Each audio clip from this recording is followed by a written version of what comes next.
పరిశుద్ధుడైన మా ప్రభా, మీకు స్తోత్రాలు వందనాలు చెల్లించుకుంటున్నాము. మహోన్నతుడా మా ప్రభానే యేసు, మిమ్మల్ని స్తుతిస్తూ ఉన్నామయ్యా. మిమ్మలను స్తుతించుటకును, మిమ్మలను గూర్చి పాడి కీర్తించి ఘనపరచుటకును సహాయం చేయండి. మీ కృపలో మమ్మలను బలపరచమని ప్రార్థన చేస్తూ ఉన్నాము. మీరు మాకు ఇచ్చిన ఈ సమయాన్ని బట్టి మీకే స్తోత్రాలు వందనాలు చెల్లిస్తూ ఉన్నాము. కృపామయుడా, దయా సత్య సంపూర్ణుడా, మీకే స్తోత్రాలు వందనాలు చెల్లిస్తూ ఉన్నాము. మీరు ఈ ఆరాధనకు అధ్యక్షత వహించండి. తండ్రిని ఘనపరచుటకును, రక్షకుడైన యేసుక్రీస్తును మహిమపరచుటకును, మేము నాయన పరిశుద్ధాత్మనితో సహవాసము చేయుటకును కృపను దయచేయండి ప్రభా. మా అంతరంగములను మీరు కనికరించండి, మా అంతరంగములను మీరు బలపరచండి. మీ ఆత్మశక్తిని, ఆత్మ పట్టుదలను మాకు మీరు దయచేయండి. ఆత్మ విషయమై తీవ్రత కలిగి ఉండమని చెప్పినారు. అలాగే దేవుని విషయంలో పట్టుదల కలిగి ఉండమని చెప్పినారు.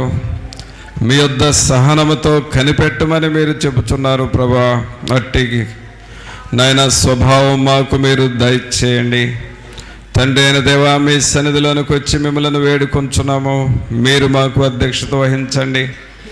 ఏ రీతిగా మిమ్మల్ని స్తుతించి ఘనపరచవలనో సమస్త విషయాల్లో మీరే మీ కృపను మాకును మీరు సమృద్ధిగా మీరు దయచేయండి. ఈ ఆవరణమంతా మీ సన్నిధితో నింపండి ప్రభా. పాటలు పాడుచుండగా ఆ పాటల ద్వారా దేవుని యొక్క ఆత్మ మమ్మలను బలపరచునట్లుగాను, మిమ్మలను మహిమపరచువారముగా చేయండి ప్రభా. అలాగే మాలో ఉన్నటువంటి నిర్లక్ష్యము, నిర్లిప్తత సంపూర్ణంగా తొలగిపోనట్లుగా చేయండి. దుష్టుని యొక్క ఆటంకములు మాలో కానీ, ఆవరణంలో కానీ, ఎవరిలో ఎక్కడ ఆటంకములు లేకుండా చేయండి ప్రభా. అడ్డుబండయు అడ్డు గోడలను కూలద్రోయమని ప్రార్థన చేస్తూ ఉన్నాము. మిమ్మలను ఘనపరచుటకు మాలో ఉన్న అభ్యంతరములన్నిటినీ మీరు తొలగించండి. పరిశుద్ధాత్ముడా, మీరు మా మధ్య కదలండి. మీ కొరకు మేము మార్గమును సరళము చేయువారముగా చేయండి నాయన. మీరు మా మధ్య సంచరించున్నట్లుగా మా పరిసరాలను, మమ్ములను పరిశుద్ధపరచమని ప్రార్థన చేస్తూ ఉన్నాం. రాజులైన యాజక సమూహముగా మమ్మల్ని ఇక్కడ చేర్చి మహిమ ఘనత ప్రభావాలు మీరే ఆరోపించుకొనమని నజరేయుడైన యేసు నామమున అడిగి వేడుకొనుచున్నాము తండ్రి, ఆమేన్. పాటలు పాడుకుందామండి.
మీదికి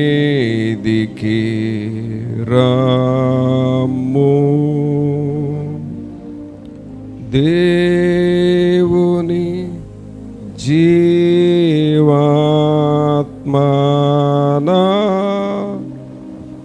మీదికి రమ్ము. వేరాచు వంచు మాలాచు నింపు దేవుని జీవాత్మనా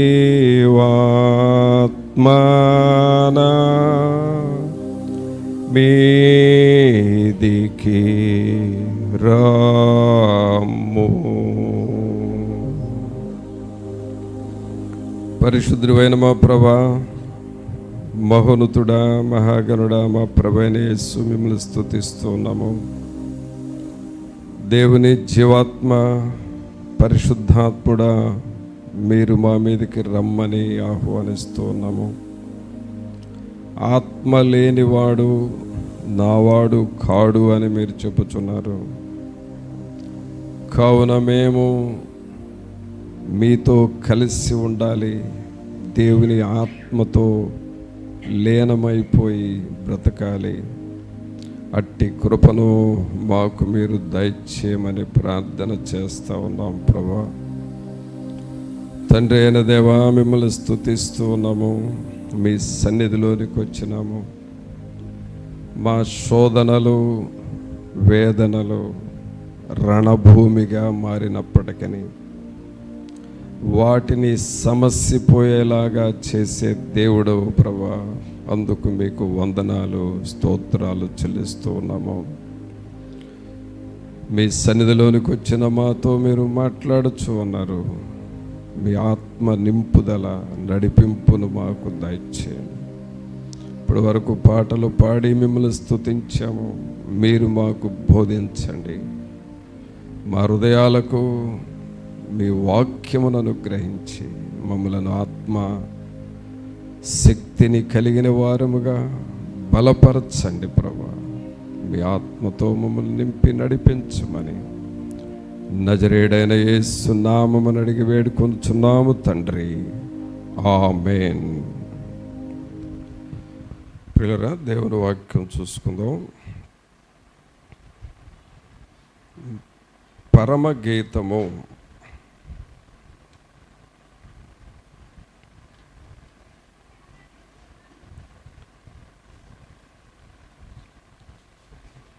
3వ అధ్యాయము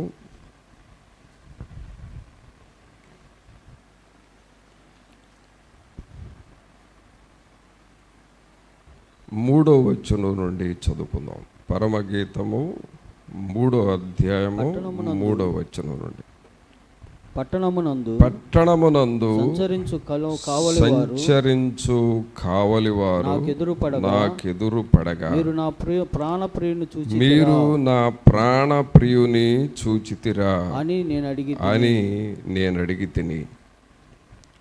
4వ వచనం కూడా, నేను వారిని విడిచి కొంచెము దూరము పోగా నా ప్రాణప్రియుడు నాకెదురు పడెను. వదిలిపెట్టక నేనతని పట్టుకొంటిని. నా తల్లి ఇంటికతని తోడుకొని వచ్చి నన్ను కనిన దాని అరలోనికి తోడుకొని వచ్చి తిని. ప్రభునందులారా, ఇక్కడ మనం చదువుతున్న ఈ వాక్య భాగాల్లో పరమగీతము అనేది ఒక ప్రత్యేకమైన గ్రంథం. పరమగీతం అనే గ్రంథం. ఈ గ్రంథము జ్ఞాని అయిన సొలొమోను గారు రాశాడు. సొలొమోను బైబిల్లో 3 గ్రంథాలు రాశాడు. వాటిల్లో ఒకటి సామెతలు, రెండవది ప్రసంగి, మూడవది పరమగీతము. ఈ 3 గ్రంథాలు జ్ఞాని అయిన సొలొమోను గారు రాసిన గ్రంథాలు. అయితే ఈయన రాసిన గ్రంథాలకు ఒక విశిష్టత లేక ఒక ప్రత్యేకత ఉంది. ఏమిటంటే, సామెతల గ్రంథంలో ఆయన ఒక వ్యక్తి ఎలాగూ జీవించాలి, అలాగే దేవునితో ఎలాగూ సంబంధం కలిగి ఉండాలి, అలాగే సుఖదుఖాలతో ఉన్నప్పుడు ఎలాగూ మనం బ్రతకాలి అనేది సామెతల గ్రంథంలో చక్కగా వివరించాడు. అందుకనే సామెతల గ్రంథంలో 31 అధ్యాయాలు ఉన్నాయి. ప్రతి ఒక్కరమే ఆ గ్రంథాన్ని ఒక నెల రోజులకి టార్గెట్గా పెట్టుకొని చదవాలి అని అంటారు. అంటే 31 అధ్యాయాలు కాబట్టి రోజుకొక అధ్యాయం చదువుతూ ఉంటే చాలా జ్ఞానము వస్తుంది. అంటే తెలియని విషయాలు మనం తెలుసుకొని ఎలాగూ జీవించాలి అనేది మనకు అర్థమవుతుంది ఆ సామెతల గ్రంథం చదివితే. తర్వాత 2వ గ్రంథం ప్రసంగి గ్రంథం. ఈ ప్రసంగిలో ఏమని రాస్తాడంటే, మనుషులు సంతోషంగా, ఉల్లాసంగా, సుఖంగా బ్రతుకుతారు, కానీ ఎల్లప్పుడూ అలాగే ఉండరు. సంతోషము, సుఖము, ఉల్లాసాలు ఒక టైంలో ఉంటే మరొక టైం వచ్చేటప్పటికే దుఃఖము, బాధ, నిట్టూర్పులు వస్తూ ఉంటాయి. అందువలన ప్రసంగి గ్రంథంలో సుఖము ఉన్నది, దుఃఖం ఉన్నది. అంటే మానవుని జీవితంలో సంతోషం ఉన్నది, బాధ ఉన్నది, రెండు కలిసి ఉంటాయి. ఈ లోకంలో విలాసాలు అనుభవించాలనుకున్న వారు అనుభవించాల్సినంతగా అనుభవిస్తారు, కానీ ఫైనల్గా వాళ్ళు ఏం చెప్తారంటే, ఏముందబ్బా అన్నీ అనుభవించాం జీవితంలో, కానీ ఉపయోగం ఏంటి అని నిరాశగా మాట్లాడతారు.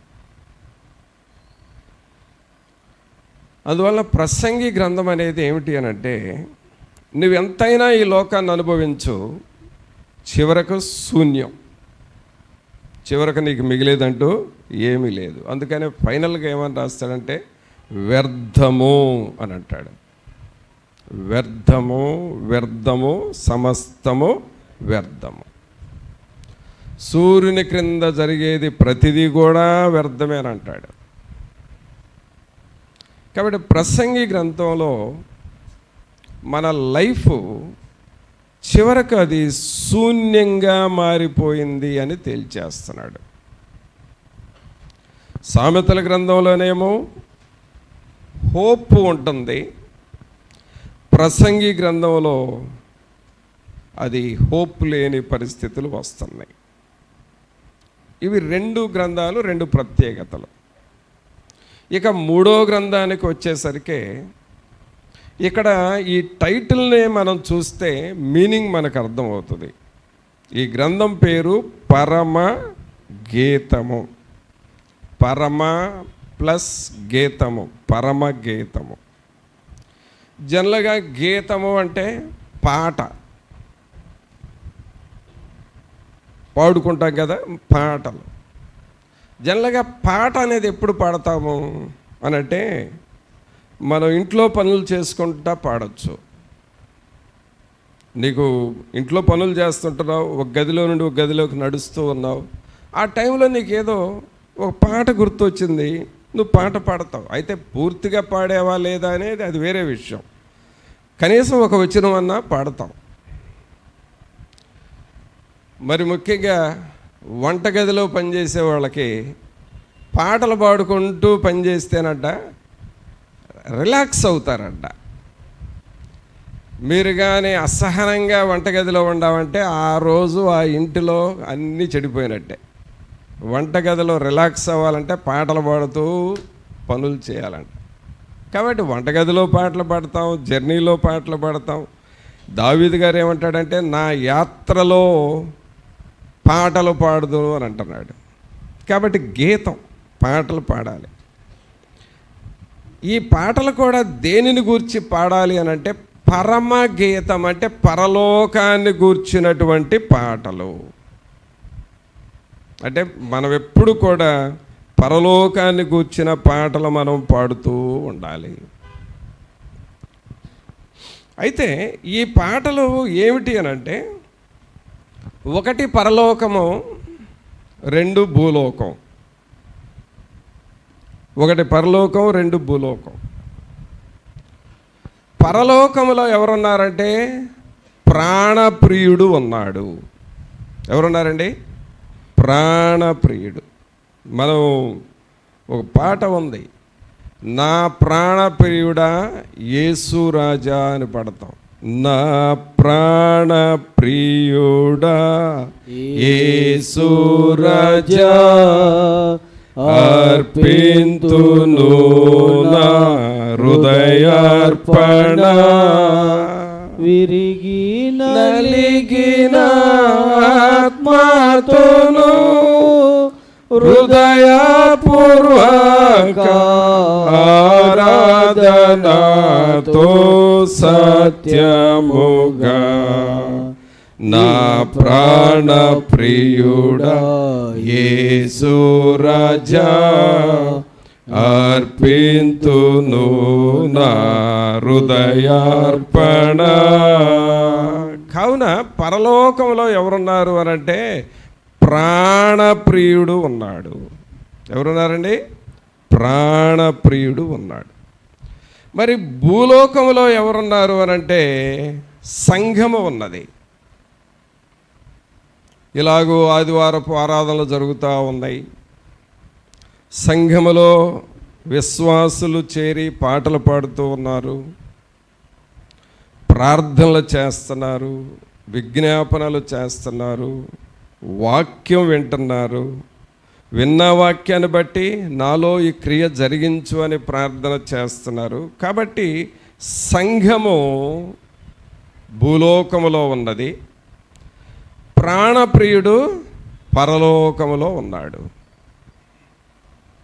ఇప్పుడు సంఘములో ఉన్నటువంటి విశ్వాసులు ఆ ప్రాణప్రియుడను గూర్చి,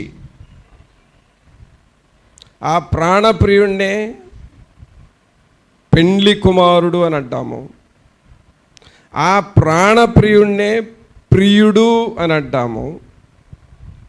కాబట్టి ఆ ప్రియుడను గూర్చి, ఆ పెండ్లి కుమారుని గూర్చి, ఆ ప్రాణప్రియుడను గూర్చి పాటలు పాడుతూ ఉంటాం. దీనినే పరమగీతము అని అంటాం. కాబట్టి పరమగీతము అనేది కేవలం పరలోకాన్ని గూర్చి, ప్రాణప్రియుని గూర్చి పాడుకునే పాటలు, చెప్పుకునే మాటలు. ఇది పరమగీతం యొక్క అర్థం. సరే, ఇక మనం వాక్యంలోకి వస్తే 3వ వచనంలో ఏముందో చూడండి.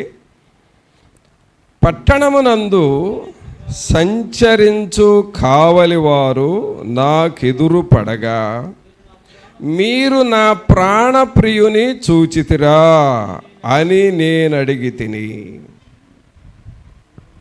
ఇక్కడ గమనించండి పిల్లరా, పరలోకములో ప్రాణప్రియుడు, ప్రియుడు, పెండ్లి కుమారుడు ఉన్నాడు. భూలోకములో సంఘమున్నది, విశ్వాసులు ఉన్నారు. ఇప్పుడు ఈ విశ్వాసుల్ని సంఘము అంటాము. ఈ సంఘము ప్రాణప్రియుడు యొక్క ప్రియురాలు, అనగా ఆయన ప్రియుడైతే సంఘము ప్రియురాలుగా ఉంటా ఉంది. ఇప్పుడు ఈ సంఘము, ఈ ప్రియురాలు పట్టణములోనికి వెళ్ళిందంట. పట్టణంలోనికి వెళ్ళి అక్కడ కొంతమంది కావలి వారు ఉంటే ఆ కావలి వారిని సంఘం అడుగుతుందట, ఏమని? మీరు నా ప్రాణ ప్రియుని చూచితిరా అని నేను అడిగి తిని. ఎవరిని చూడాలనే కోరిక? ఈ ప్రాణ ప్రియుణ్ణి చూడాలి అనే కోరిక. ప్రభునందు ప్రియులారా, ఇక్కడ చాలా లోతైన ఆత్మీయ అర్థము, పరమార్థం ఉన్నది ఇక్కడ. అదేమిటంటే, సంఘములో ఉన్న పిల్లలు, సంఘములో ఉన్న విశ్వాసులు, సంఘస్థులు ఎవరిని కొరకు వెతుకుతూ ఉండాలంటే ప్రాణప్రియుని కొరకు వెతుకుతూ ఉండాలి. ప్రాణప్రియుని కొరకు. ఇంటిలో ఏదైనా వస్తువు కనబడకపోతే ఆ వస్తువుని ఎలా వెతుకుతూ ఉంటామో అలాగే మనం దేవుని కొరకు వెతుకుతూ ఉండాలి. నా ప్రాణప్రియుడు ఎప్పుడు కనపడతాడు? నా ప్రాణప్రియుడిని నేను ఎప్పుడు దర్శించుకుంటాను? నా ప్రాణప్రియుని స్వరము నేను ఎప్పుడు వింటాను? నా ప్రాణప్రియుడు నాకు ఎప్పుడు కనబడతాడు? మేమిద్దరం ఎప్పుడు కలిసి కూర్చొని మాట్లాడుకుంటాము? ఎప్పుడు ఆయనతో నేను సహవాసము చేస్తాను? ఎప్పుడు ఆయన దర్శనాన్ని పొందుతాను అని ప్రాణప్రియుని కొరకు వెతుకుతూ ఉండాలి సంఘము. అందుకని ఇక్కడ ఏమంటున్నాడు? మీరు నా ప్రాణప్రియుని చూచితిరా అని నేను అడిగి తిని. ప్రభునందు ప్రియులారా, మన జీవితాల్లో మనం చేయాల్సిన పని కూడా ఇదే. మనం ఎప్పుడు కూడా దేవునిని వెతుకుతూ ఉండాలి. దేవుని కొరకు అనగా దేవుని స్వరము వినాలి అని నువ్వు ప్రార్థన చేస్తూ ఉండాలి. దేవుని దర్శనం పొందుకోవాలి అని నువ్వు అడుగుతూ ఉండాలి. అలాగే నీకేదైనా సమస్య ఉంటే ఆ సమస్య నా ప్రభు తీర్చాలి అని నువ్వు దేవుని కొరకు కనిపెడతా ఉండాలి. అందుకనే ఇక్కడ అంటున్నాడు, నా ప్రాణప్రియుని చూచితిరా అని నేను అడిగి తిని. తర్వాత 4వ వచనం చదవండి. నేను వారిని విడిచి కొంచెము దూరము పోగా. అందరూ చెప్పండి ఈ మాట. నేను వారిని విడిచి కొంచెము దూరము పోగా ప్రాణప్రియుడు నాకు ఎదురుపడెను. అంటే కొంచెము దూరం మనం పోతా ఉండాలి.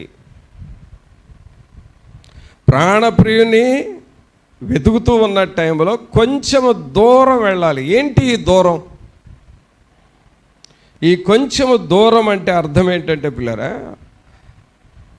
నీకు ప్రాణప్రియుడు కనబడే వరకు ఆయనను వెతుకుతూ వెతుకుతూ వెళ్ళే దూరాన్నే కొంచెము దూరం అంటాము.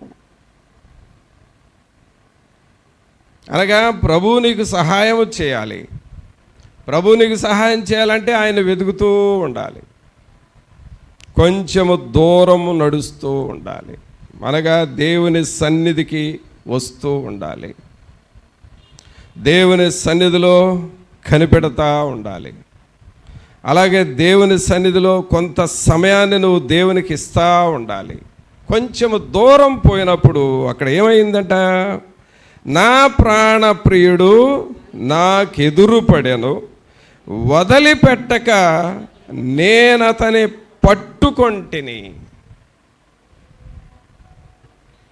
ఇక్కడ గమనించాల్సింది ఏంటంటే, పరమగీతం యొక్క అర్థం ఏంటంటే, ప్రాణప్రియుడైన యేసుక్రీస్తు ప్రభు, ప్రాణప్రియురాలైన సంఘము, వీళ్ళిద్దరూ ఒకళ్ళని ఒకళ్ళు వెతుక్కుంటా ఉన్నారు. ఎలా వెతుకుతున్నారో ఒకసారి మీకు జ్ఞాపకం చేస్తాను. జనరల్గా మనం క్రిస్మస్ పండుగప్పుడు డిసెంబర్ నెలలో క్రిస్మస్ ఆరాధనలు చేస్తాం కదా. ఈ క్రిస్మస్ ఆరాధనలు చేసినప్పుడు యేసుక్రీస్తు ప్రభు యొక్క పుట్టుకకు ముందుగానే గాబ్రియేలు దూత లోకంలోనికి వస్తాడు. వచ్చి ఏమంటాడంటే, దావీదు పట్టణమందు నేడు మీ కొరకు రక్షకుడు పుట్టి ఉన్నాడు అని చెప్తాడు. గొర్రెల కాపర్లకి దావీదు పట్టణమందు నేడు రక్షకుడు మీ కొరకు పుట్టి ఉన్నాడు, దానికి ఇదే మీ కానవాలు అని చెబుతాడు.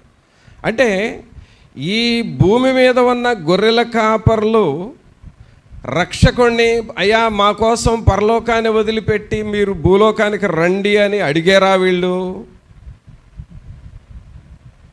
ఎప్పుడన్నా రక్షకుడా మమ్మల్ని రక్షించడానికి మా దగ్గరకు రండి అని ఎప్పుడన్నా వీళ్ళు ప్రార్థన చేశారా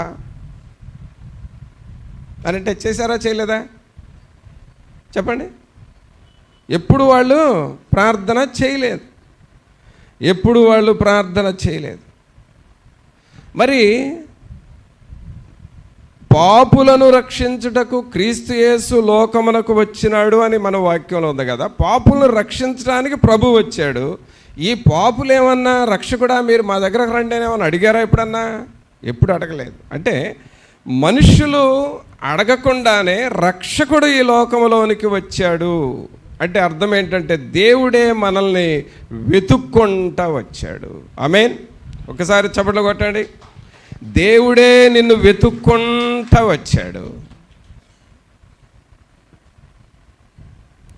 ప్రభునందు పిల్లరా, ఎందుకు వెతికాడు అని అంటే మన అవసరతలు తీర్చడానికి, మన సమస్యలు తీసివేయటానికి, మనకు రక్షణ ఇవ్వటానికి, మనకు సమాధానం ఇవ్వటానికి, మనలను పరలోకానికి చేర్చటానికి, మనలను దేవునితో కూర్చుండబెట్టుకోవడానికి, ఆ పనులన్నీ జరగాలంటే ఆయన మన దగ్గరకు రావాలి. ఆయన మన దగ్గరకు వచ్చి మనకు ప్రత్యక్షమై ఆ తర్వాత మనల్ని తనతో తీసుకొని వెళ్ళటానికి, అనగా ప్రాణప్రియుడు తన సంఘాన్ని వెతుక్కుంటా వచ్చాడు. కాబట్టి ఫస్ట్ మనల్ని వెతికింది ఎవరంటే దేవుడే మనల్ని వెతుక్కుంటా వచ్చాడు.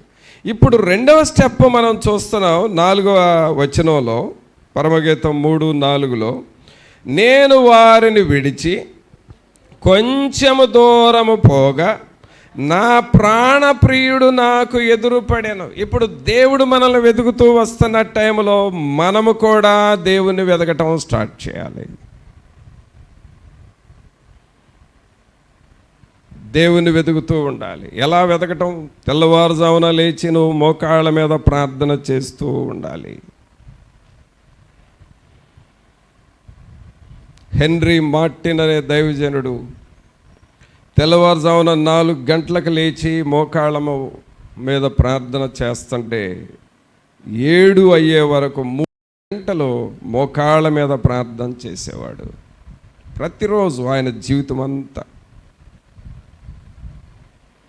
అలాగే జాన్ హైడ్ అనే మరొక దైవజనుడు, ఆయన ఒక రోజులో 14 గంటలు పూర్తిగా దేవుని సన్నిధిలో మోకాళ్ళ మీద ఉండేవాడు. కంప్లీట్గా మోకాళ్ళ మీద ఉండి ప్రార్థన చేయటమే.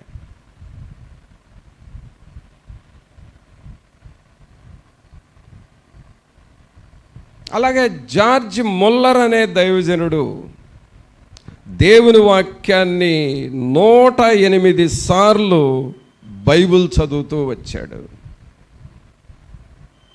సంవత్సరానికి 2 సార్లు 3 సార్లు బైబిల్ను చదువుతూ మోకాళ్ళ మీద ప్రార్థన చేస్తూ ఆ వాక్యాన్ని ధ్యానం చేస్తూ ఆ వాక్యాన్ని లోపలికి రమ్మని ఆహ్వానిస్తూ వాక్యముతో కడుపు నింపుకుంటా ఉండేవాడు.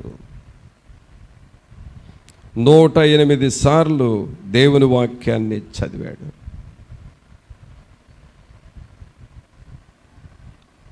అలాగే శామ్యుయల్ మోరిస్ అనే దైవజనుడు యవనస్తుడిగా ఉండి దేవునిని తెలుసుకోవాలి, ఈ దేవుని శక్తిని నేను పొందుకోవాలి, ఈ పరిశుద్ధాత్మ అభిషేకం నేను అనుభవించాలి అని ఆయన పరిశుద్ధాత్మ కొరకు తహతహలాడుతూ సంవత్సరాలు ప్రభు సన్నిధిలో కనిపెట్టి ప్రార్థన చేశాడు. పిల్లలు వీళ్ళందరూ ఎవరయ్యానంటే దేవునిని వెతుకుతూ వచ్చిన వారు. నా ప్రాణప్రియుడు ఎప్పుడు కనపడతాడా, నా ప్రాణప్రియుడిని నేను ఎప్పుడు కలుసుకుంటానా? నా ప్రాణప్రియుని యొక్క దర్శనం ఎప్పుడు పొందుతాను? నా ప్రాణప్రియుని యొక్క స్వరము నేను ఎప్పుడు వింటాను అని దేవుని కొరకు ఎదురు చూస్తూ కనిపెడుతూ తెల్లవారుజాము ప్రార్థనలు చేశారు, మోకాళ్ళ మీద బైబిల్ చదివారు, సంవత్సరాలు ప్రభు దగ్గర కనిపెట్టారు. అలాగూ కనిపెట్టగా ప్రాణప్రియుడు వాళ్లకు ఎదురుపడ్డాడు. ప్రభునంతులారా, దేవుని సంఘములో ఉన్న మనం దేవుని సన్నిధిలోనికి వచ్చి ఆరాధనలో కూర్చుంటున్న మనము ప్రాణప్రియుని చూడాలి. మన ప్రాణప్రియుని నువ్వు చూడాలి. దేవుని సంఘములో నీవు ప్రాణప్రియుని చూడగలిగినప్పుడే నీ జీవితము ఫలిస్తుంది అని అర్థము. సంఘములో మనం ఎవరిని చూడాలంటే మన మెయిన్ గోల్ ప్రాణప్రియుడు. సంఘములో ఉన్నటువంటి అక్కడ ఏర్పాట్లు కాదు, అక్కడ వస్తువులు కాదు, అక్కడ ఉండేటటువంటి కర్టన్స్ కాదు, లేకపోతే ఇక్కడ ఉండేటటువంటి సెట్టింగ్స్ కాదు. మనం చూడాల్సింది దేవునిని చూడాలి, దేవునిని కనుగొనాలి, దేవుని దర్శనము పొందాలి.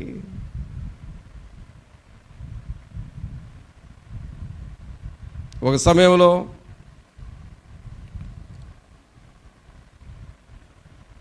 ఇలాగే దేవుని సంఘములో ఉన్నప్పుడు ఒక తల్లి చెబుతా ఉన్నది, అయ్యా మీరు నిలబడి వాక్యం చెబుతా ఉన్నారు, నేను వాక్యం వింటూ మనస్సులో ప్రార్థన చేసుకుంటా ఉన్నాను. నేను దేవుని మందిరములో ఆ సిలువలో వేలాడుచున్న యేసయ్య, ఆ పునరుద్ధానుడైన యేసయ్యను నేను చూస్తూ ఉన్నాను. మందిరములో కూర్చున్నంతసేపు దేవునిని నేను చూస్తూ ఉన్నాను. అదే రోజు రాత్రి నేను పడుకున్నప్పుడు ప్రభువు నా దగ్గరకు వచ్చి తన స్వరముతో నాతో మాట్లాడినప్పుడు నా ప్రాణానికి నెమ్మది దొరికిందయ్యా అని చెప్పారు. ప్రభునంతులారా, దేవుని సన్నిధికి ప్రార్థనకు రావటం అంటే ఏంటి అని అంటే, నీవు ప్రార్థనకు వచ్చినందువలన నీ అంతరంగములో ఉన్న విచారములు కొట్టివేయబడాలి. పిల్లలు స్కూల్కి మొట్టమొదటిగా పంపినప్పుడు ఆ స్లేట్ మీద లెటర్స్ రాస్తే పిల్లలే ఏదో ఒక టైంలో వాటిని తుడిచేస్తారు కదా. అలాగే మన హృదయాలలో ఉన్న బాధలు, మన హృదయాల్లో ఉన్న వేదనలు, మన హృదయాల్లో కానరాకుండా ఉన్న కృంగుదల, మనోవిచారములు దేవుని సన్నిధికి వచ్చినప్పుడు అవన్నీ ప్రభు నీలో నుండి కొట్టివేస్తూ ఉంటాడు. ఆ కొట్టివేయటం జరుగుతుందంటే ప్రాణప్రియుణ్ణి నువ్వు కలుసుకున్నావని అర్థము. నీవు ఏ బాధతో లోపలికి వచ్చావో అదే బాధతో మరలా నువ్వు తిరిగి వెళ్తున్నావంటే ప్రాణప్రియుణ్ణి నువ్వు కలుసుకోకుండానే వెళుతున్నావు.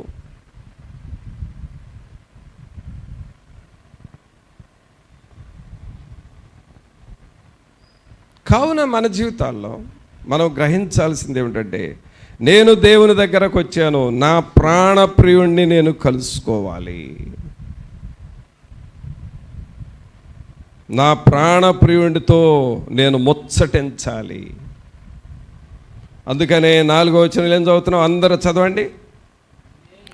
నేను వారిని విడిచి కొంచెము దూరము పోగా.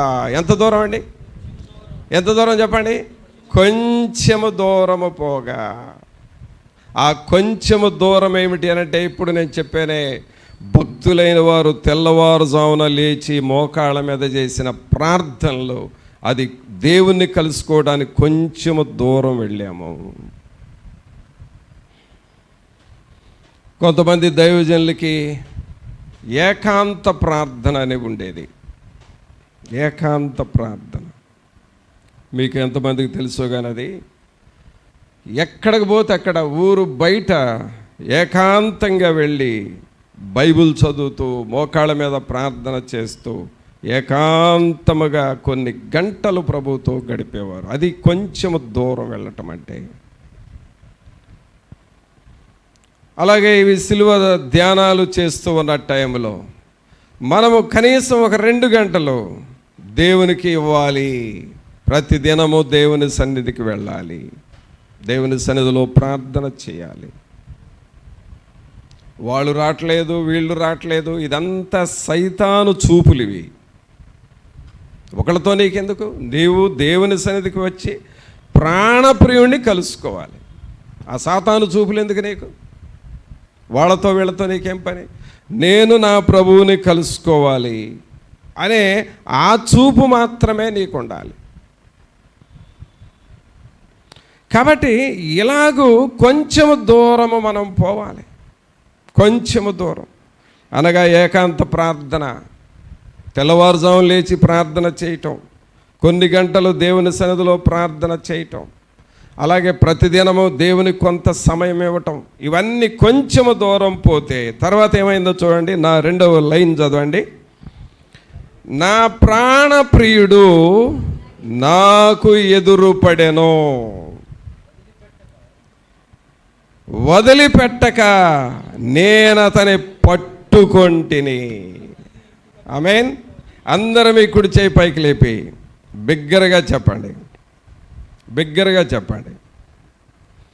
నిజముగా నా ప్రాణప్రియుడు నాకు ఎదురుపడాలి, నేను ఆయన పట్టుకోవాలన్న ఆశతో చెప్పండి. నా ప్రాణప్రియుడు నాకెదురుపడెను, వదిలిపెట్టక నేనతని పట్టుకొంటిని.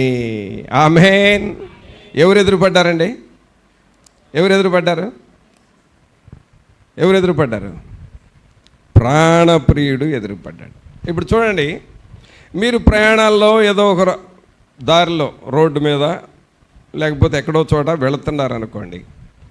మీకు బాగా తెలిసిన వ్యక్తి, బాగా పరిచయము, బాగా ఆప్యాయతగా ఉండే వ్యక్తి మీకు ఎదురైతే మీరేం చేస్తారు? ఏం చేస్తారు? చూచి చూడనట్టుగా వెళ్ళిపోతారా? దగ్గరకు వెళ్ళి పలకరిస్తారా? ఏం చేస్తారండి? చూసి చూడనట్టుగా వెళ్ళిపోతారా? దగ్గరకు వెళ్ళి పలకరిస్తారా? దగ్గరకు వెళ్ళి పలకరిస్తాం. ఆ పలకరించడం కూడా ఎంతసేపు పలకరిస్తాం? 1 నిమిషం కాదు. అవసరమైతే నీ పనులైనా ఆపుకొని ఎక్కువ టైము వాళ్ళతో స్పెండ్ చేసి వాళ్ళతో ఎక్కువగా మాట్లాడుతూ ఉంటావు. ఎందుకంటే ప్రాణప్రియుడు నీకు ఎదురైనప్పుడు వాళ్ళతో ఎంతసేపో మాట్లాడాలని అనిపిస్తుంది. తర్వాత ఏమంటున్నాడంటే వాళ్ళు సంతోషాన్ని వ్యక్తం చేసుకుంటారు. అనగా ఎదురుపడ్డప్పుడు సంతోషపడతారు. తర్వాత ఏమంటున్నాడు? వదిలిపెట్టక నేనతని పట్టుకొంటిని. ఇక్కడ 3 పనులు జరుగుతున్నాయి. 1, నా ప్రాణప్రియుని చూచితిరా అనే ఇది ఎంక్వైరీ. నా ప్రాణప్రియుని చూచితిరా అని నేను అడిగితిని. ఎంక్వైరీ చేసింది సంఘం. 2, 4వ వచనం మొదటి లైన్లో నేను వారిని విడిచి కొంచెము దూరము పోగా. ఫస్ట్ ఏమో ఎంక్వైరీ చేసింది, నా ప్రాణప్రియుని మీరేమన్నా చూచారా అని. 2, కొంచెము దూరం పోగా అనగా ప్రయత్నం, ట్రయల్ వేసింది. 1 ఎంక్వైరీ, 2 ట్రయల్. క్రిస్టియన్ లైఫ్ ప్రియులారా ఎప్పుడు కూడా ఇవి 2 చేస్తూ ఉండాలి. 1 దేవుని గురించి ఎంక్వైరీ చేస్తూ ఉండాలి. 2వది ఆయన కలుసుకోవడానికి, ఆయన చూడటానికి నీ ట్రయల్స్, నీ ప్రయత్నం నువ్వు చేయాలి. ఈ ప్రభువును తెలుసుకోవాలి, ప్రభువుని గురించి ఎక్కువగా తెలుసుకోవాలి. ఈ బాధలు పోవాలి అని అంటే ఏం చేయాలి? ఎంక్వైరీ చేయి. ఈ సమస్యలు పోవాలంటే ఏం చేయాలి? నా కుటుంబంలో కొన్ని సమస్యలు ఉన్నాయి, ఈ సమస్యలు పోవాలి. ఈ పోవాలి అని అంటే ఏం చేయాలి? ఎంక్వైరీ చేయి ఫస్ట్ దేవుని దగ్గర. రెండవది ట్రైల్ వేయి, అనగా మోకాళ్ళ మీద ప్రార్థన చేయి. సంఘం యొక్క ప్రార్థన సహాయం కోరుకో, సేవకుని ప్రార్థన సహాయం కోరుకో. ఇలాగ నువ్వు దేవుని సన్నిధిలో ప్రార్థన సహాయం కోరుకుంటా ఉంటే, ఒక ట్రైల్ వేస్తూ ఉంటే, తర్వాత ఏం జరుగుతుంది? నా ప్రాణప్రియుడు నాకు ఎదురుపడెను, వదిలిపెట్టక నేను అతని గట్టిగా పట్టుకొంటిని. ప్రాణప్రియుడిని ఇప్పుడు ఏం చేసిందండి? గట్టిగా పట్టుకుంది. ఫస్ట్ ఎంక్వైరీ చేసింది, ప్రాణప్రియుడు ఎక్కడా అని. రెండు, ఏమన్నా కనపడతాడేమని కొంచెం దూరం నడిచింది, ట్రైల్ వేసింది. మూడు, ఆ ప్రాణప్రియుడు ఎదురుపడ్డాడు కదా అని ఆయన గట్టిగా పట్టుకున్నది. సంఘము ప్రియులారా, నేటి దినాలలో దేవునిని గట్టిగా పట్టుకోవాలి. ఆమేన్. నువ్వు దేవుని గట్టిగా పట్టుకో, దేవుని సన్నిధిని నువ్వు గట్టిగా పట్టుకో. అలాగే దేవుని వాక్యాన్ని గట్టిగా పట్టుకో. మన కుటుంబము ఎవరిని పట్టుకోవాలంటే దేవునిని పట్టుకొని ఉండాలి. అందుకనే దావీదు గారు దేవుణ్ణి ఏమడిగాడు? ప్రభువా, నీ సన్నిధిలో నుండి నన్ను త్రోసివేయకము. ఎందుకు త్రోసేయద్దు అంటున్నాడు అనంటే, నీవు గనక మమ్మల్ని త్రోసివేస్తే మేమెందుకు పనికి వస్తామయ్యా? నేనెంత, నా కుటుంబం ఎంత, నా రాజ్యం ఎంత? నీవు కానీ నన్ను త్రోసివేస్తే నేను ఎందుకు పనికిరాను? కాబట్టి నన్ను మీ సన్నిధిలో ఉంచండి, నన్ను త్రోసివేయవద్దయ్యా, నీ సన్నిధిలోనే నన్ను ఉంచండి. చిరకాలము యెహోవా మందిరములో నేను నివాసము చేస్తాను, నీ సన్నిధిలోనే ఉంటాను అంటే గట్టిగా పట్టుకున్నాడు దేవుని గట్టిగా పట్టుకున్నాడు. ప్రభునంతులారా, దేవుని దగ్గరకు వచ్చినప్పుడు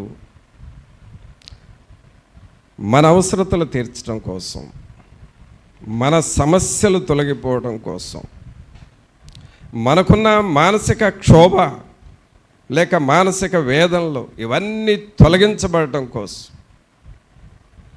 అలాగే మనకి ఏ అవసరత ఉంటే ఆ అవసరత తీర్చబడటం కోసం మనం చేయాల్సింది ఏమిటంటే ప్రాణప్రియుని గట్టిగా పట్టుకోవాలి. ఆమేన్. ఏం చేయాలండి? మనం దేవునిని మనము గట్టిగా పట్టుకోవాలి. ఇప్పుడు మీ ప్రక్కతో చెప్పండి, ఈ దేవునిని మనము గట్టిగా పట్టుకోవాలని చెప్పండి. ఏం చేయాలండి? మనం దేవునిని మనము గట్టిగా పట్టుకోవాలి. ఏంటి గట్టిగా పట్టుకోవటం అంటే? చూడండి, దేవుని వాక్యంలో ఆదికాండము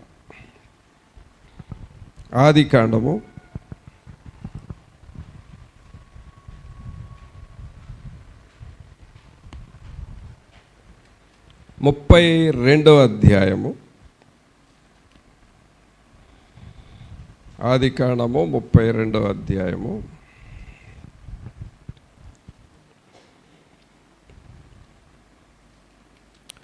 26వ వచనం నుండి చదవండి. ఆయన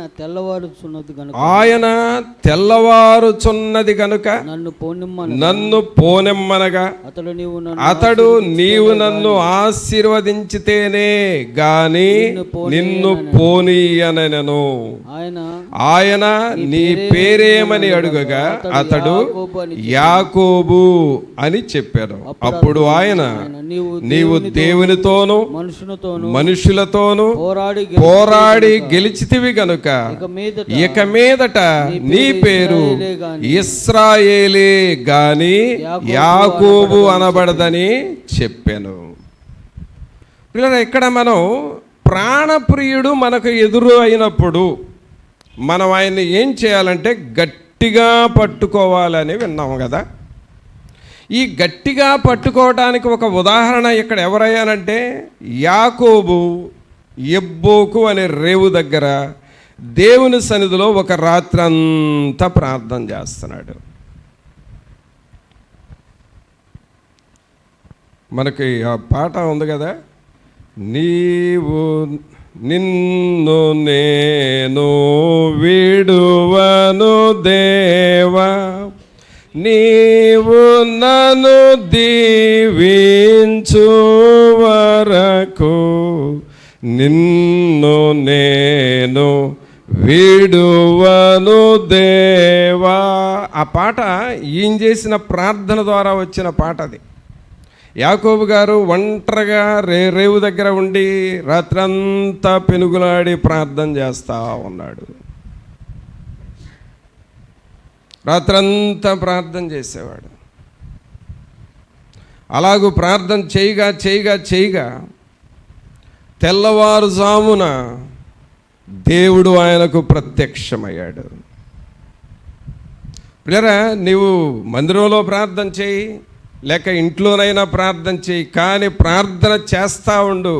గంటలు మోకాళ్ళ మీద ఉండి ప్రార్థన చేయగా ఒక సమయంలో దేవుడు నిన్ను తప్పకుండా తాగుతాడు.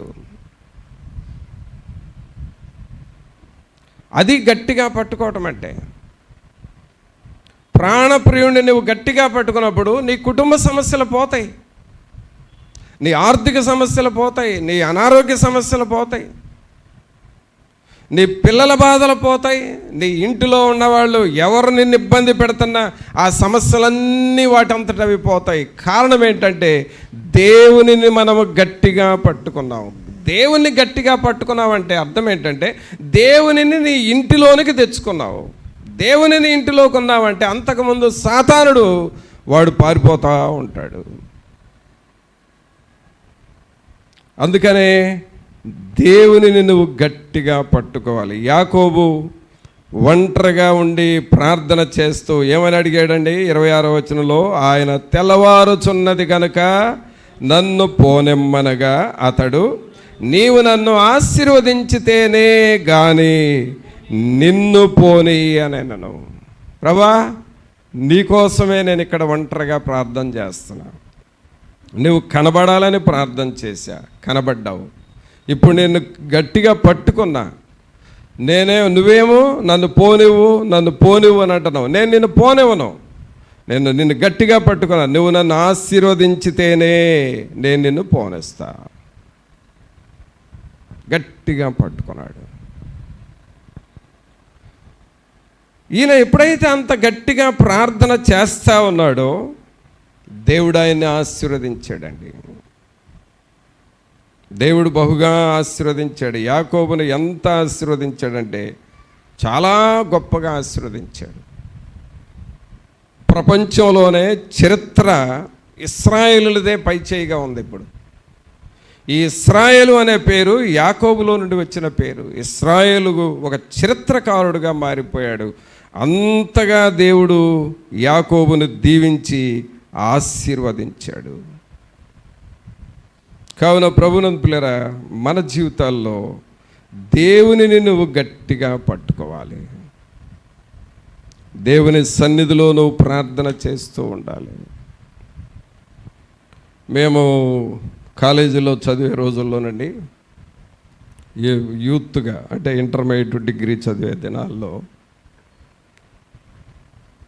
ప్రతిరోజు సాయంకాలం గ్రౌండ్కి వెళ్ళి ప్రార్థన చేసేవాళ్ళం.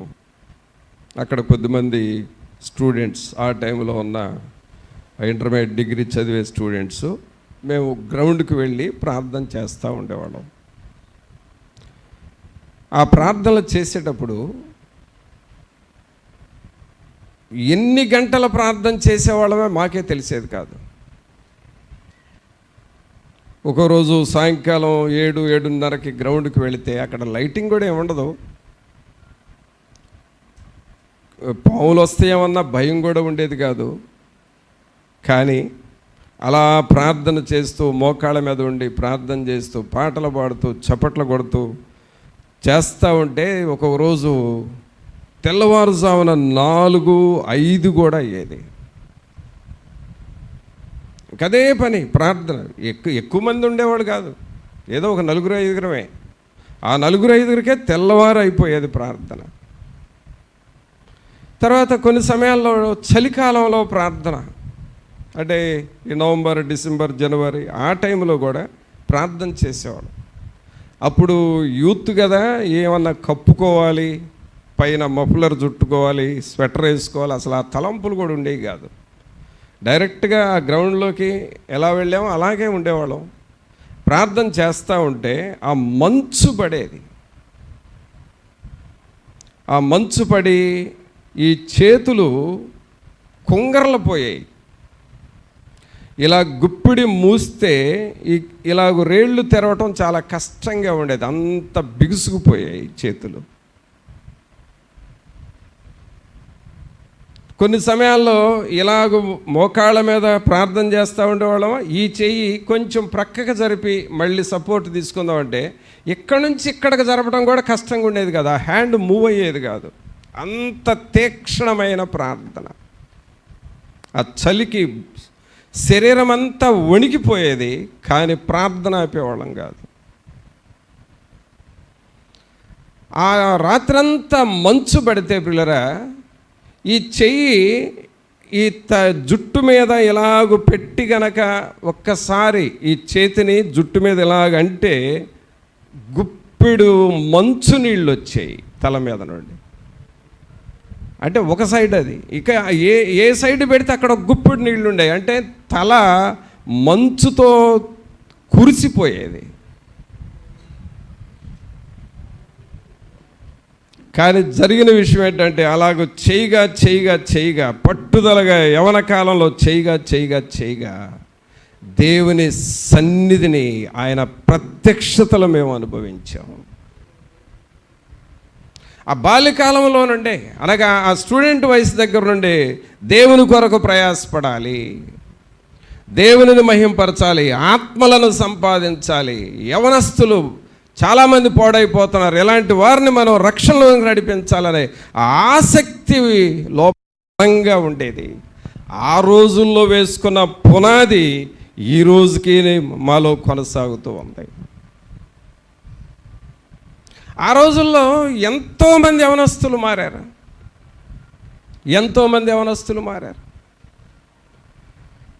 ఎంతోమంది చెడు అలవాట్లలో ఉన్నవాళ్ళు మారారు. ఒక్కొక్కళ్ళు అయితే నవల్స్ పిచ్చి, ఇంటర్మీడియట్ ఏజే, కానీ అబ్బాయి నువ్వు ఎన్ని నవల్స్ చదివావంటే 1000 నవల్స్ చదివానన్నా ఇప్పటికి అన్నాడు. 1000 నవల్స్.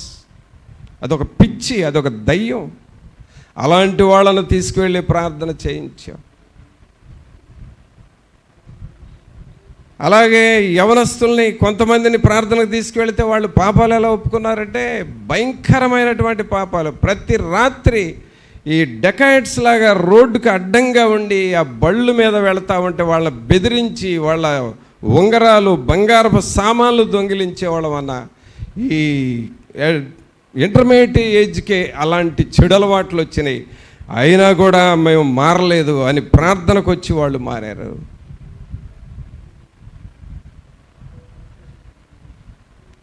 భయంకరమైన సాక్ష్యాలు. అసలు ఈ చిన్న వయసులో ఇంత భయంకరంగా ఉంటారా అని అనిపించింది. అంటే దాదాపు 25-30 సంవత్సరాల క్రితమే యూత్ అలాగుంటే నేటి దినాల్లో యూత్ ఇంకా భయంకరంగా తయారయ్యారు. వీళ్ళని ఎవరు బాగు చేస్తారు? వీళ్ళని ఎవరు మారుస్తారు? ఈ యవనస్తులు మారకపోతే రేపు సమాజం ఏం కాబోతా ఉంది? అందుకనే దేవుడు సంఘానికి ఒక శక్తినిచ్చాడు. మనం ఏం చేయాలంటే మన ప్రాణప్రియుని గట్టిగా పట్టుకోవాలి. మన ప్రాణప్రియుని గట్టిగా పట్టుకొని మన సంఘంలో ఉన్న యవనస్తులు మారాలి అని నువ్వు ప్రార్థన చేయాలి. ఆ రోజున మేము ప్రార్థనలు చేయించే రోజుల్లో ఆ కాలేజీ డేస్లో మారిన వాళ్ళు ఈ రోజున ఎంతోమంది దేవుని సేవకులయ్యారు, దేవుని వాక్యాన్ని బోధిస్తూ ఉన్నారు. కారణం ఏంటంటే ప్రాణప్రియుని గట్టిగా పట్టుకున్నాం. సహోదరా, సహోదరి, ఈ ప్రాణప్రియుని నువ్వు గట్టిగా పట్టుకుంటావా? లూజ్ క్యాచ్ చేయొద్దు. లూజ్ క్యాచ్ అంటే ఏంటి? వస్తావు, వింటావు, వెళ్ళిపోతావు. లూజ్ క్యాచ్ అంటే ఏంటి? వస్తావు, వింటావు, వెళ్ళిపోతావు. మరలా నెక్స్ట్ వీక్ వస్తావు, వింటావు, వెళ్ళిపోతావు. ఆ తర్వాత నీకు చెప్పింది గుర్తుండదు, నువ్వు రాసుకోవు, వాటి గురించి ప్రార్థన చేయవు, దాని గురించి అసలు ఆలోచించవు. లూజ్ క్యాచ్ అంటే ప్రాణప్రియుడిని వెతకటం నువ్వు స్టార్ట్ చేయలేదని అర్థం. పిల్లరా, ఒకానొక దినాన ప్రసంగి గ్రంథం అని చెప్పారు కదా ఇందాక. ఆ ప్రసంగి గ్రంథంలో లోకమంతా అనుభవించిన తర్వాత చివరకు మనం చెప్పబోయే మాట ఏమిటంటే వ్యర్థము వ్యర్థము సమస్తము వ్యర్థము.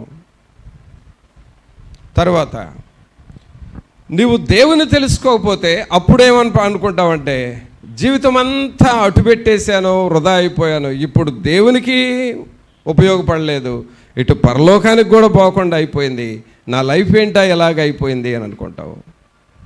అందుకనే దేవుని నిన్ను నువ్వు గట్టిగా పట్టుకోవాలి. సంఘం అంటూ ఉంది, నా ప్రాణప్రియుడు మీకేమన్నా ఎదురుపడ్డా? కావలి వారిని అడుగుతుంది.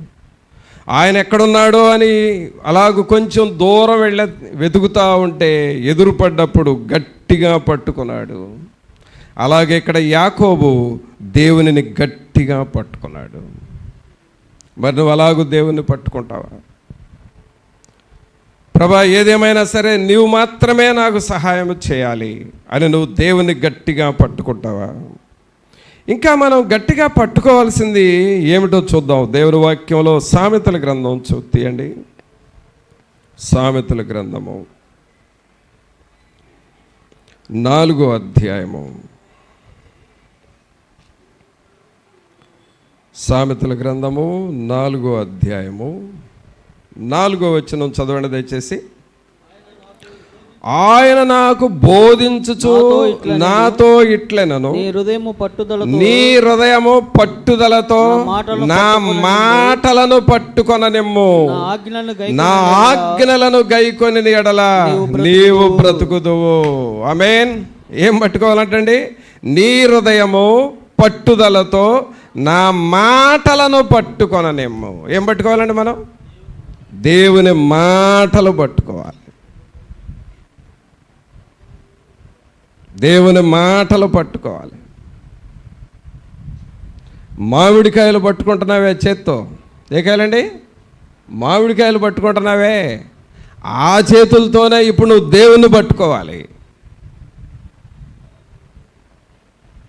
ఆ చేతులతోనే ప్రభు పాదాలు పట్టుకోవాలి.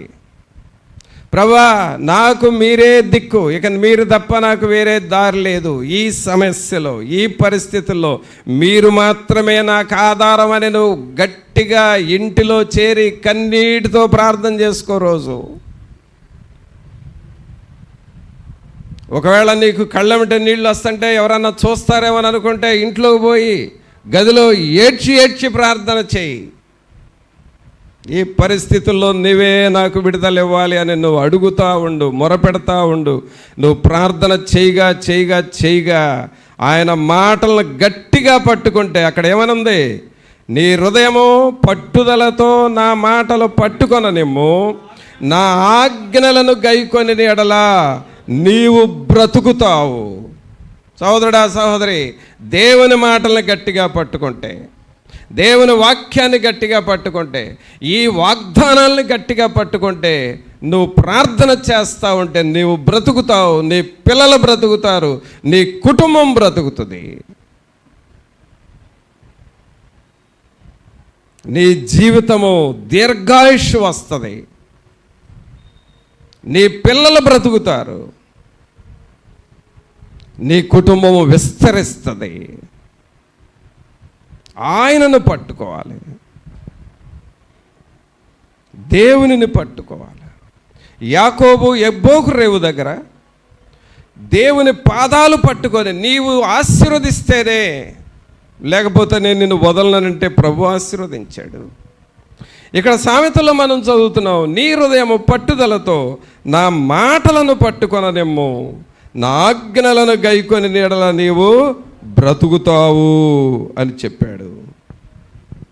ఇంకా మనం ఏం పట్టుకోవాలో చూద్దాం. హెబ్రీలకు రాసిన పత్రిక ఒక మాట చూడండి. హెబ్రీలకు రాసిన పత్రిక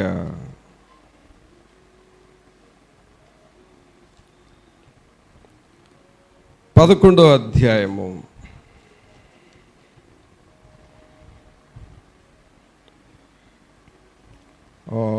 'ఆ మాట తర్వాత చూద్దాం. ఫస్ట్ 3వ అధ్యాయం చూద్దాం. 3 తర్వాత 11కి వెళదాం. హెబ్రీలకు రాసిన పత్రిక 3వ అధ్యాయము 13వ వచనం నుండి చదవండి. నేడు మీరు ఆయన శబ్దమును వినిన ఎడల కోపము పుట్టించినప్పటి వలె మీ హృదయములను కఠినపరచుకొనకూడదని ఆయన చెప్పాను గనుక పాపం వలన కలుగు భ్రమచేత మీలో ఎవడను కఠినపరచుకుంటున్నట్లు నేడు అనబడు సమయం ఉండగానే ప్రతిదినము ఒకరికొకడు బుద్ధి చెప్పుకొనుడి. ఎలయనగా మొదట నుండి మనకున్న దృఢ విశ్వాసము అంతము మట్టుకు గట్టిగా చేపట్టిన ఎడల క్రీస్తులో పాలివారమయుందుము. ఎవరిని పట్టుకోవాలండి? ఇక్కడ ఎవరిని పట్టుకోవాలనుంది? ఏలయనగా, చదవండి ఆ మాట. ఏలయనగా మొదట నుండి మనకున్న దృఢ విశ్వాసము అంతము మట్టుకు గట్టిగా చేపట్టిన ఎడల క్రీస్తులో పాలివారమయుందు. ఏం పట్టుకోవాలంటే దృఢ విశ్వాసాన్ని పట్టుకోవాలి.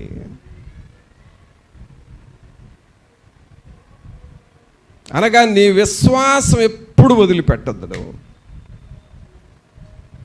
దేవుని మీద విశ్వాసం ఉంచావు కదా, నా ప్రభు నా బిడ్డను కాపాడతాడని అనుకుంటున్నావు కదా, నా ప్రభు నాకు ఆరోగ్యాన్ని ఇస్తాడు అని అనుకుంటున్నావు కదా, అదే విశ్వాసం. నా ప్రభు ఈ శోధన నుండి నాకు విడుదల ఇస్తాడు అని అనుకుంటున్నావు కదా, నా ప్రభు నన్ను వదిలిపెట్టడు, ఎలాగైనా నాకు సహాయం చేస్తాడు అనుకుంటున్నావు కదా, అదే విశ్వాసం. ఆ విశ్వాసాన్ని నువ్వు గట్టిగా పట్టుకో, వదిలిపెట్టొద్దిక.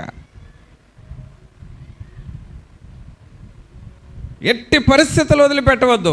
మాట అంటే మాట అంటారే, అలాగ నువ్వు విశ్వాసం మీదే ఉండు. ప్రభు నాకు తప్పకుండా సహాయం చేస్తాడు. సాతానుడు ఏం చేస్తాడంటే ఒక్కొక్కసారి నీలో బలమైన విశ్వాసం ఉంచుతాడు. ఆ తర్వాత అంటే సాతానుడు ఉంచడు విశ్వాసాన్ని, నీలో బలమైన విశ్వాసం ఉంటుంది. సాతానుడు ఏం చేస్తాడంటే నువ్వు అంత విశ్వాసంగా ఉంటున్నావు, ఇది జరిగే పనేనా, ఇది అవుతుందంటావా, ఎందుకు అంత విశ్వాసం ఉంచుతావు, ఇది అవ్వదలే అని చెబుతూ ఉంటుంది. ప్రార్థన చేస్తే ప్రభు నాకు సహాయం చేస్తాడనే విశ్వాసం ఒకసారి ఉంటుంది, ఇంకొకసారి ఎన్నిసార్లు చేసినా కాటలేదులే అనే నిరుత్సాహం వస్తూ ఉంటుంది. అంటే సాతానుడు నీ విశ్వాసాన్ని సన్నగిలేలాగా చేస్తాడు. అందుకే ఇక్కడ వాక్యంలో చెబుతూ ఉన్నాడు, నీవు కలిగి ఉన్న దృఢ విశ్వాసం అంతం మట్టుకు గట్టిగా చేపట్టిన ఎడలనే క్రీస్తులో పాలివారమై ఉందము. గట్టిగా పట్టుకోవాలి.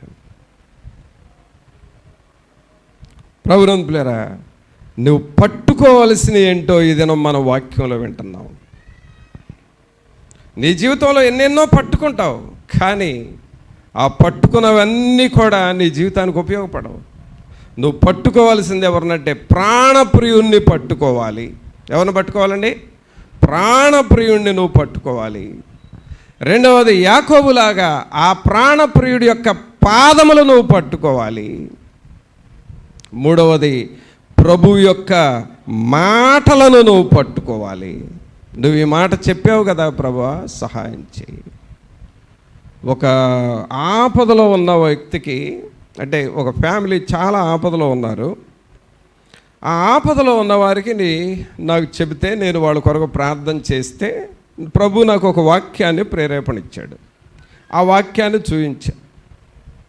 ఎన్నో వాక్యాలు కాదు, ఒక్క వాక్యమే. బైబిల్లో ఒక్క వాక్యమే చూపించా. వాళ్ళకేం చెప్పానంటే, మీరు నేను చూపించిన వాక్యం మీద మీ చూపుడు రేలు పెట్టండి.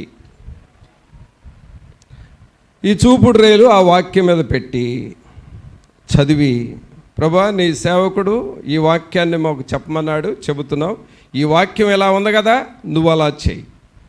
అంటే ఈ చూపుడు రేలు వాక్యం మీద రేలు పెట్టడం, ఇదే రేలు దేవునికి చూపించటం, వాక్యం మీద రేలు పెట్టడం. ఈ వాక్యం ఎలా ఉంది కదా, ఈ వాక్యాన్ని నువ్వు నెరవేర్చని చెప్పటం. మన రేలు వాక్యమును చదవటం, దేవుని వైపు చూపించటం, వాక్యమును చదవటం, దేవుని వైపు చూపించటం. ఇదే వాక్యాన్ని రోజు ప్రార్థన చేయండి అని చెప్పాను. పట్టుదలగా ఈ ఒక్క వాక్యమే 100 సార్లు చెప్పు, రోజుకి పర్వాలేదు. వారం మీద 700 సార్లు చెప్పు, పర్వాలేదు. దేవుడు నీకు జయమిస్తాడు. వాక్యం మీద రైలు పెట్టి ప్రభువా ఈ వాక్యం నెరవేర్చు, వాక్యం మీద రైలు పెట్టి ప్రభువా ఈ వాక్యం నెరవేర్చు అని చెప్పగా చెప్పగా చెప్పగా అద్భుతమైన జయం వచ్చేసిందండి వాళ్ళకి. దృఢ విశ్వాసాన్ని గట్టిగా నువ్వు పట్టుకోవాలి. కావున ప్రభువుని పిల్లరా, దేవుని వాక్యం అనగా ఇదేదో టైం పాస్కి వినే వాక్యం కాదు, విని వెళ్ళిపోయే వాక్యం కాదు. వాక్యం అనగా లైఫ్ చేంజింగ్, నీ జీవితాలను మారుస్తుంది. దేవుని వాక్యం అనగా నీ పరిస్థితుల్ని మారుస్తుంది. దేవుని వాక్యం అనగా నీ ఇంటిలో ఉన్న సమస్యలను మారుస్తుంది. దేవుని వాక్యం అనగా మన సంఘాన్ని మారుస్తుంది. దేవుని వాక్యం అనగా నీకు నీ సంఘానికి ఉజ్జీవం తెస్తుంది. అదండి వాక్యం.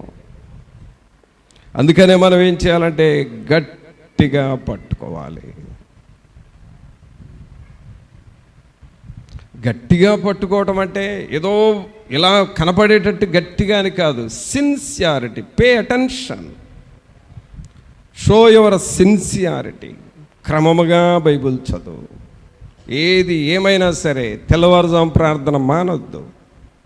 ఏది ఏమైనా సరే 40 దినాలు దేవుని సన్నిధికి వచ్చి ప్రార్థన చేసుకుని ఒక తీర్మానం చేసుకొని, నువ్వు ఒక్కడవైనా నువ్వు ఒక్కదానివైనా ఎవరో అయినా సరే అలాగొచ్చి నువ్వు ప్రార్థన చేసుకుంటా ఉండు. గట్టిగా పట్టుకో. అలా గట్టిగా పట్టుకుంటే ఏమవుతుందంట, క్రీస్తులో పాలివారమై ఉందుము. తర్వాత ఇంకొక మాట చూద్దాం. గట్టిగా ఎవరిని పట్టుకోవాలో ప్రకటన గ్రంథం తీయండి. ప్రకటన గ్రంథము 2వ అధ్యాయము.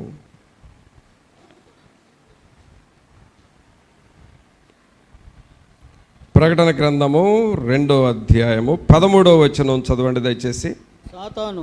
సాతాను సింహాసనమున్న స్థలములో నీవు కాపురమున్నావని నేను ఎరుగుదును, మరియు సాతాను కాపురమున్న ఆ స్థలములో నాయందు విశ్వాసి అయ్యుండి నన్ను గూర్చి సాక్షి అయిన అంతిపయాను వాడు మీ మధ్యను చంపబడిన దినములలో నీవు నా నామము గట్టిగా చేపట్టి నా యందలి విశ్వాసమును విసర్జింపలేదని నేను ఎరుగుదును.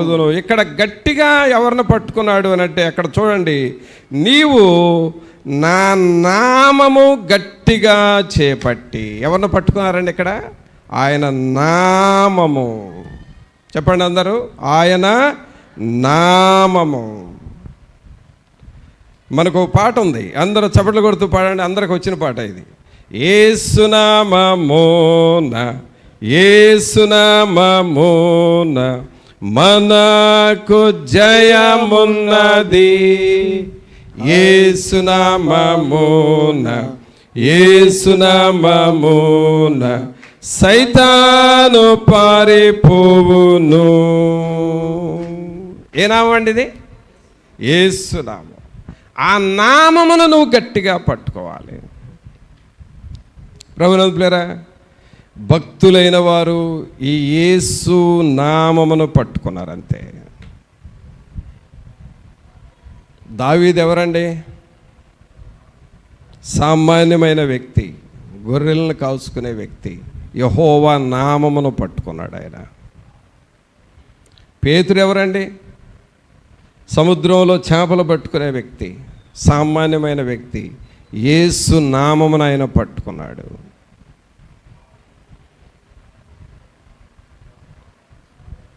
పౌలు ఎవరు? మూర్ఖుడు, క్రూరుడు, హింసకుడు. ఎవరిని పట్టుకున్నాడు? యేసు నామాన్ని పట్టుకున్నాడు. అబ్రహాం అంతా ఆశీర్వదించబడటానికి కారణం ఎవరు? యెహోవా. కావున యెహోవా నామమును ఆయన పట్టుకున్నాడు.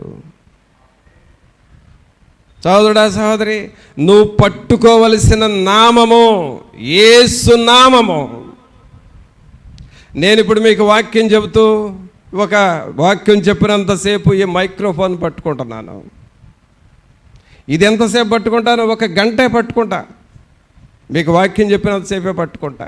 కానీ నా జీవితంలో ప్రతిరోజు, వారానికి 7 రోజులు, రోజుకి 24 గంటలు యేసు నామమును మనం పట్టుకోవాలి. ఆయన నామమును పట్టుకో, ఆయన వాక్యాన్ని ధ్యానం చేయి, బైబిల్ చదువు, బైబిల్ దగ్గర లేదా మనసులో తెలిసిన వాక్యాలు రిపీట్ చేసుకో, ప్రార్థన చేయడానికి మోకరించడానికి వీలు కాలేదా నిలబడి ప్రార్థన చేయి, ప్రయాణం చేస్తా ప్రార్థన చేయి, మనస్సులో ప్రార్థన మనసుతో ఉండు, మనస్సులో వాక్య ధ్యానంతో ఉండు. ఆయన నామమును గట్టిగా పట్టుకో, గొప్ప జనముగా మనం మారుతాము. ఆమేన్. కావున ప్రభువురా, ఇవన్నీ ఆత్మీయ జీవితం యొక్క రహస్యాలు. మరి నువ్వు నేర్చుకుంటున్నావు, వింటున్నావంటే నేర్చుకుంటున్నావంటే నువ్వు పాటిస్తావా? మరి అందుకనే మొదటి వాక్యం చూద్దాం. పరమగీతము 3వ అధ్యాయము మొదటి వాక్యానికి రండి. పరమగీతము 3వ అధ్యాయము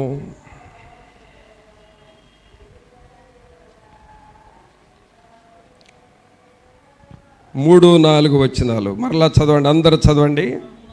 పట్టణమందు సంచరించు కావలివారు నాకు ఎదురుపడగా, మీరు నా ప్రాణప్రియుని చూచితిరా అని నేను అడిగితిని. నేను వారిని విడిచి కొంచెము దూరము పోగా నా ప్రాణప్రియుడు నాకు ఎదురుపడెను. వదిలిపెట్టక నేను అతని పట్టుకొంటిని, నా తల్లి ఇంటికి అతని తోడుకొని వచ్చి తిని, నన్ను కనిన దాని అరలోనికి తోడుకొని వచ్చి తిని. అంటే ఇంటికి తీసుకొని వెళ్ళాను. నేనెక్కడ ఉంటానో అక్కడ నా ప్రాణప్రియుడిని నేను పెట్టుకున్నాను. పట్టుకుంది. మరి అలాగ నువ్వు దేవుని పట్టుకుంటావా? ప్రాణప్రియుణ్ణి పట్టుకో. యాకోబులాగా దేవుని పాదాలు పట్టుకో. అలాగే దేవుని మాటలు పట్టుకో. నీకు కలిగిన విశ్వాసాన్ని పట్టుకొని విశ్వాసం ద్వారా నువ్వు బలపడతా ఉండు. అలాగే ప్రకటన గ్రంథంలో మనం విన్న రీతిగా ఆయన నామము, యేసు అను నామమును పట్టుకో. దావీదు గొలియాతు మీద యుద్ధానికి వెళ్ళేటప్పుడు ఆయన వాడిన పేరెవరంటే, జీవము కలిగిన దేవుణ్ణి తిరస్కరించటానికి ఈ సున్నత లేని ఫిలిస్తీయుడు ఎవడీడు అసలు? నా దేవుడు జీవము కలిగిన దేవుడు, జీవము కలిగిన యెహోవా. దేవుని పేరు అక్కడ వాడాడు. కావున ప్రియులారా, మన సమస్యల్లో, మన పరిస్థితుల్లో దేవుని పేరు వాడు. దేవుని పేరు చెప్పు. యేసు నామములోనే మనకు సకల ఐశ్వర్యము, ఆశీర్వాదం ఉంటుంది. మరి అలాగూ నువ్వు దేవుని గట్టిగా పట్టుకుంటావా? ప్రార్థన చేసుకున్నావు. 1 నిమిషం అందరము తలలు వంచి ప్రభు సన్నిధిలో, ప్రభా నేను నిన్ను పట్టుకుంటాను నాయనా. నీ సన్నిధిలో సంఘము ప్రాణ ప్రియుని గట్టిగా పట్టుకున్న రీతిగా నేను నిన్ను పట్టుకుంటానయ్యా. మీ సన్నిధిలో నేను కనిపెడతాను ప్రభా, మీ కృపలో బలపరచండి అని నువ్వు దేవుణ్ణి అడుగుతావా? సహోదరుడా, సహోదరి, నోరు తెరిచి ప్రార్థన చేయి. ఈ టైంలో నువ్వు మౌనంగా ఉండకూడదు. ఇప్పటి వరకు మౌనంగా ఉన్నా, ఇప్పుడు నువ్వు నోరు తెరవాలి. ప్రభా నేను నిన్ను గట్టిగా పట్టుకుంటానని చెప్పు. ప్రభా నీ నామమును నేను పట్టుకుంటానయ్యా అని చెప్పు. నీ మాటలను నేను పట్టుకుంటానని చెప్పు. మీ యందు నేను దృఢ విశ్వాసమును పట్టుకుంటానని చెప్పు. యాకోబు ఎబ్బోకు రేవు దగ్గర మీ పాదాలు పట్టుకొని ఎలాగూ విడిచిపెట్టలేదో అలాగ మీ పాదాలు పట్టుకుంటానని చెప్పు. అలాగ నువ్వు దేవునితో చెప్పినప్పుడు నీకు ప్రాణప్రియుడు ఎదురు పడుతూ ఉన్నాడు. ఆయన నువ్వు గట్టిగా పట్టుకొని నా ఇంటికి నేను తోడుకొని తీసుకొని వెళ్ళి తిని అని సంఘం అంటూ ఉన్నది కదా. మరి ప్రభువును నువ్వు అలాగ మోసుకొని వెళతావా? పరిశుద్ధమైన మా ప్రభువా, మీకు స్తోత్రాలు వందనాలు చెల్లిస్తూ ఉన్నాము. మహోన్నతుడా, మహాగణుడా, మా ప్రభు అయిన యేసు, మిమ్మల్ని స్తుతిస్తూ ఉన్నాము. ప్రాణప్రియుని కొరకు మేము ఎదుగుతూ ఉండాలి. ఆ ప్రాణప్రియుడు మాకు ఎదురుపడినప్పుడు మేము గట్టిగా పట్టుకోవాలి. ఆ ప్రాణప్రియుడిని మా ఇంటికి తోడుకొని తీసుకొని వెళ్ళాలి. అది కదా సంఘం అంటే. ఆ క్రమములో ఈ ప్రియులనందరినీ మీరు స్థిరపరచండి, బలపరచండి. మీ నడిపింపును ప్రతి ఒక్కరికి దయచేయండి. మిమ్ములను గట్టిగా పట్టుకొని మీ సన్నిధిని మేము అనుభవించు వారిగా చేయండి ప్రభు. మీ నామమును మేము వాడుతూ ఉండాలి. అట్టి కృపను మా అందరికి దయచేసి నడిపించి మహిమ పొందమని నజరేయుడైన యేసు నామమున అడిగి వేడుకొనుచున్నాము తండ్రి. ఆమేన్.